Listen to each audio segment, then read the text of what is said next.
So do y'all remember the landscape of the NBA just 4 years ago? Back in 2021, the Lakers were fresh off winning an NBA title. The Bucks were in heavy pursuit of their first ring. Draymond and Jordan Poole were happy teammates, and just a lot of stuff was different.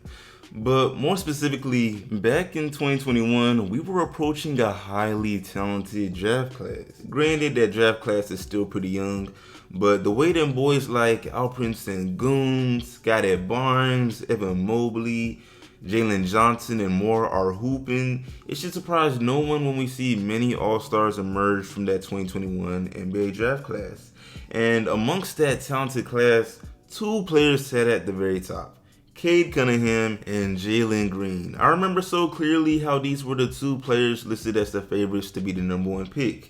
And this had been even before college. ESPN's top 100 high school players list for the class of 2020, which was the senior year of Cade and Jalen Green, featured Jalen Green as a 5-star recruit and the number one hooper in the nation. Right above Cade Cunningham, obviously another 5-star recruit, ranked as the second best hooper in the nation. However, once Jalen Green chose the G League Ignite program, which no longer even exists, while Cade went to play traditional D1 hoops at Oklahoma, the totem pole began to lean in favor of Cade, although it wasn't really a clear consensus. And that made keeping up with all the stuff around that time to be super fun. Like, sheesh, who's gonna be the first pick? And more importantly, who's gonna pan out to be the better player? Feel me? We had the NBA experts like Kendrick Perkins around the time saying stuff like, yeah, Jalen Green is my clear favorite for Rookie of the Year, while some other people were siding with Cade.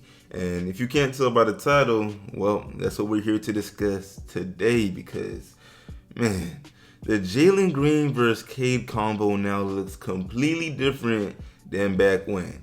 And we've got to talk about it. It deserves an update. So yeah, bro, really quick before we go any further, y'all go ahead and let me know in the comments. Who do y'all feel to be the better player at this point in time?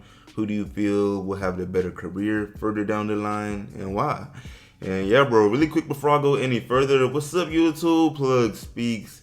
Back with another video, man. Happy New Year to y'all boys. Big 2025. If you're new, first of all, welcome. Go ahead and sub. Also like the video if you enjoy. I upload quality basketball content, and we're on the grind for 5K, so I'd most def appreciate it. But yeah, man, back to the vid though. Now, to be real, this Jalen vs. Cade combo in present day doesn't look anywhere as close as it did a couple years ago. It's almost embarrassing. And like I'm sure most of us would agree, Cade has been the better player thus far in their careers and that he's just straight up hooping. However, I want to focus some of this video on how impressive what he's doing really is because it's not that long ago that things were looking very, very dark. Even his rookie year, the Pistons were terrible. They finished 23-59. But Cade showed plenty of promise. In the 64 games he played, he put up averages of 17 points, 5 assists, and 5 rebounds, shooting just alright from the field and from three. But just, very solid numbers and effort overall. Now, he obviously did not win Rookie of the Year. That went to Scottie Barnes. However, he was one of the better rookies that season. Now, when it comes to Jalen Green, on the other hand, he had a very similar rookie year. The Rockets went 22-60. They were buns, while Jalen Green averaged 17 points, 2 assists, and 3 rebounds on slightly better efficiency, which also led him to be one of the more impressive rookies, I'd say, around that time. And yeah, at the end of that 2021-22 season, their dynamic was about the same as it was heading into the draft, as in, between these two players, my boy, whoever you thought was the better rookie was just personal preference because it was that close. However, sophomore season up till now is where I think the real shift begins. You see, Cade got to play in just 12 games his second year before unfortunately going down with a shin injury that would cause him to miss the remainder of the season, being that it would require surgery and rehab to shake back, and man, y'all know injuries get messy. But Jalen Green, on the other hand, was healthy and definitely improved. The next season, he put up 22 points, just under 4 rebounds and 4 assists on about the same efficiency as the previous season. And up until this season, unfortunately, to be honest, Jalen Green has hovered around the same level. Yes, he's had outbursts in which he shows off his incredible scoring abilities. He's had his 40-point games, stretches of averaging 30 over the course of a month. He's done some cool stuff.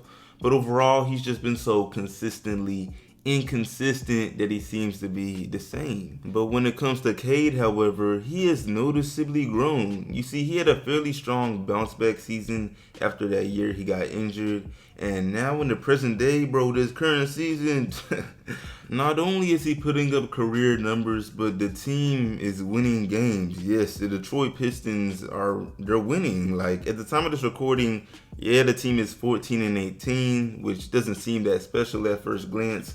But with context, bruh, Pistons fans, they'll go to war behind that record now. They feel some way about that record. I ain't gonna lie, that means something to them. And this is because they've already matched the number of wins they had last year, in which they were the worst team in the league.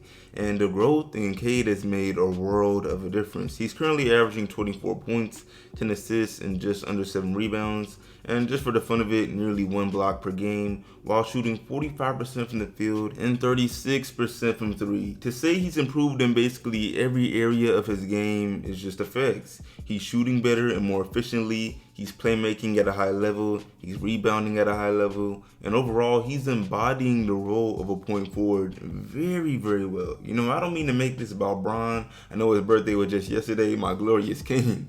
But, bro, his influence is obvious in players like Cade, where we got someone at the forward position who controls the game at so many levels. I challenge y'all, bro, go watch a Pistons game. And I know they're rarely on national TV, and I'm not finna sit here and vouch for League Pass. They ain't sponsoring me. But y'all know where y'all can watch the games for free. Feel me? Go to NBA Reddit. I don't know if it's Crack Streams or whatever third-party sports site they got the games. But, bruh, just watch one Pistons game. Because you'll see what I'm talking about, you feel me? You'll see that there's a noticeable difference between Cade being on the floor versus when he's not. And when it comes to his comparisons to Jalen, it's not just the numbers to me that put Cade above. Because yeah, it's cool that he's capable of dropping a 30-point triple-double. That's nice. But he also impacts wins. And as much as I love Jalen's game, as much as I've defended his potential in this league as one of the best scoring talents we've got today, he doesn't impact wins nearly as much as Cade. I mean, truly. Even on his own team, right, the Rockets, I'd put him behind Alperen Sengun and maybe even Fred VanVleet as far as a winning impact. You know, Fred VanVleet is not better than Jalen, but in terms of winning games, maybe. And it's crazy, right? Because if you go back to my older content, I was one of the main people leaning towards Jalen Green. Like, yeah, don't worry, Cade is cool, but Jalen Green is the better prospect. He'll be the better player. So, yeah, I'm basically saying I'm not biased towards Cade. I mean, it's damn near the opposite. It's just that facts are facts.